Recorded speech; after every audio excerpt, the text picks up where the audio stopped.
안녕하세요. 글로벌 모터즈 육동윤입니다. 얼마 전에 외건을 타서인지 외건 차종이 자꾸 눈에 아른거리는데요. 오늘은 외건에 대해서 이야기를 해볼까 합니다. 다들 우리나라를 외건의 불모지라고 하는데요. 이유가 뭘까요? 외건은 사실 실용성이라는 특징이 따라붙어서라고 생각합니다. 쇼퍼 드리븐을 누리는 분들이 짐칸이 넓을 필요는 없겠죠. 근데 그렇다고 외건이 SUV처럼 완전히 넉넉한 공간을 제공하는 것도 아닙니다. 대개 외건은 세단 모델이 나온 뒤 파쇄 버전으로 나오는 경우가 많은데요. 세단의 승차감에 SUV 실용성을 더한 것이 아니냐고 생각하시는 분들이 많습니다.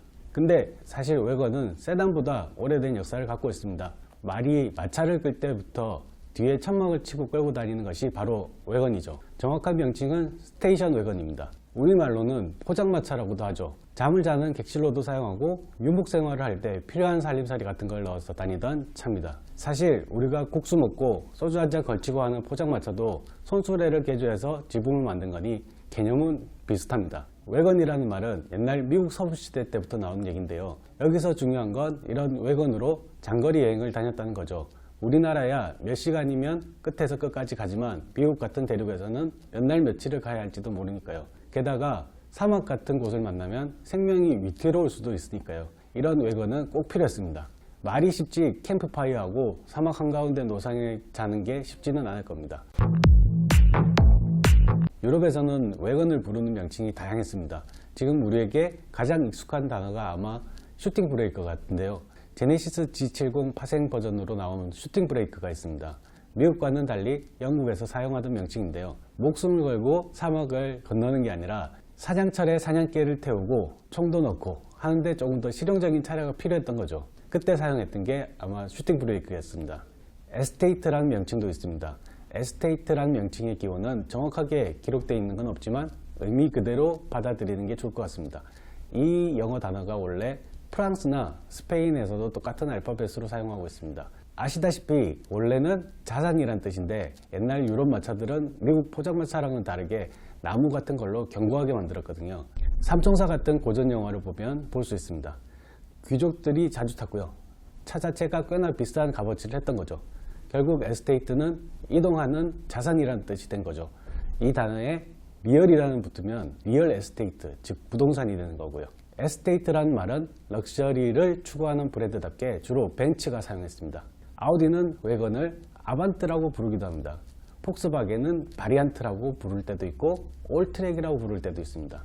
간혹 에스테이트나 슈팅 브레이크 등 여러 가지를 복합적으로 쓰기도 하는데요. 정통성은 좀 떨어진다고 해야 할까요? 아무튼 회사의 규모만큼이나 여러 가지 갖다 쓰는 것 같습니다. BMW는 투어링이라는 이름으로 통일한 것 같습니다. GT 그랜드 투어링의 느낌을 강조하고 싶은 거겠죠. 외건의 의미를 제대로 아는 거라고 생각합니다. 국내에서 살 수 있는 외건 모델을 한번 살펴봤습니다.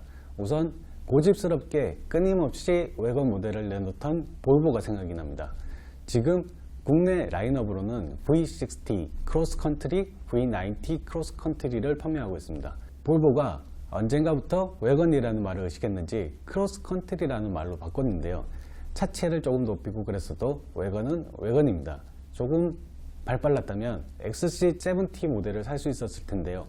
외건 마니아라면 잊을 수 없는 명차죠. 아쉽게도 이 모델은 단종됐습니다. 크로스컨트리가 이 역할을 대신하고 있습니다. 다음은 BMW에서 나오는 투어링 모델입니다. 원래 국내에는 3시리즈만 나오는 줄로 알고 있었는데 5시리즈도 투어링이 있는 걸 봤습니다.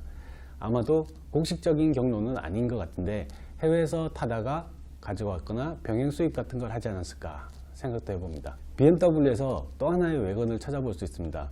바로 미니 클럽맨인데요. 미니하지만 클럽맨은 엄연히 외건 타입입니다. 장거리 여행에 필요한 실용적 요소들을 가지고 있거든요. 예를 들어서 양쪽으로 열리는 후면도어 같은 건 짐을 싣거나 내릴 때 아주 유용합니다. 차체도 기본 포도어 모델보다 좀 크다는 특징도 있고요. 그리고 푸조 508 SW 모델이 있습니다. 푸조도 SW라는 명칭을 붙여서 볼보만큼이나 꾸준히 외건 모델을 국내 시장에 판매했습니다. 대신 푸조 디자인은 볼보보다 조금 더 드라마틱해서 못생긴 외건같이 생기지는 않았습니다. 물론 지금의 볼보 디자인은 많이 좋아졌습니다. 어쨌든 그래서 그런지 푸조 SW 외건이라고 부르는 사람들은 별로 없었던 것 같습니다. 특히 308SW 경우에는 약간 뒤가 긴 해치백 정도로만 생각했죠. 그래서 말인데 이걸 현대에서 벤치마킹해서 내놓은 모델이 바로 아이서티 SW입니다. 국산 외건도 꽤나 긴 역사와 이야기거리가 있지만 지금 얘기가 길어지니 다음에 하도록 하겠습니다. 가격대를 조금 올려도 외건 마니아들은 충분히 있습니다. 수요가 있다는 뜻이죠. 아우디에서 나오는 RS6 아반트, 포르쉐에서 나오는 타이칸 크로스 투리스모가 대표적입니다. 아니, 대표적이라고 하기에는 1억을 넘는 차 중에는 두 모델밖에 없습니다. RS6나 포르쉐 타이칸 크로스 투리스모는 모두 타봤는데요. 훌륭한 성능에 충분히 세단 못지않은 매력이 있습니다. 사실 벤츠에서도 외건이 제법 많이 나왔었는데요. 지금은 찾아보기 힘듭니다. C클래스, E클래스, 에스테이트, CLA, CLS 슈팅 브레이크 등이 있었습니다. 아마도 벤츠 하면 고급스러운 이미지가 먼저라 외건을 선뜻 선택하는 사람들이 많지 않았던 것 같습니다. 참고로 벤츠가 두 가지 명칭을 쓰는 이유는 날렵한 디자인이냐 아니냐 그거에 따라 결정되는 것 같습니다. 마지막으로 쓴맛의 쓴맛을 보다가 결국 마지막이다 하고 현대에서 내놓은 외건 제네시스 G70 슈팅 브레이크가 있습니다. 이 차도 원래 유럽 전략형 모델로 국내 출시가 안 될 수도 있었지만 국내도 점차 외건을 좋아하는 마니아들이 늘어나서인지 한번 시도해봐야겠다, 팔아도 되겠다 해서 내놓은 마지막 외건 모델입니다. 사실 마지막이 아니길 바라지만요. 정말 이 모델이 많이 안 팔리면 다음부터 국산 모델은 찾아볼 수가 힘들 것 같습니다. 지금은 SUV가 너무 강세라서 말이죠. 길다면 길고 짧다면 짧은 외건에 대한 이야기를 살펴봤습니다. 감사합니다. 글로벌 모터즈 이태민이었습니다.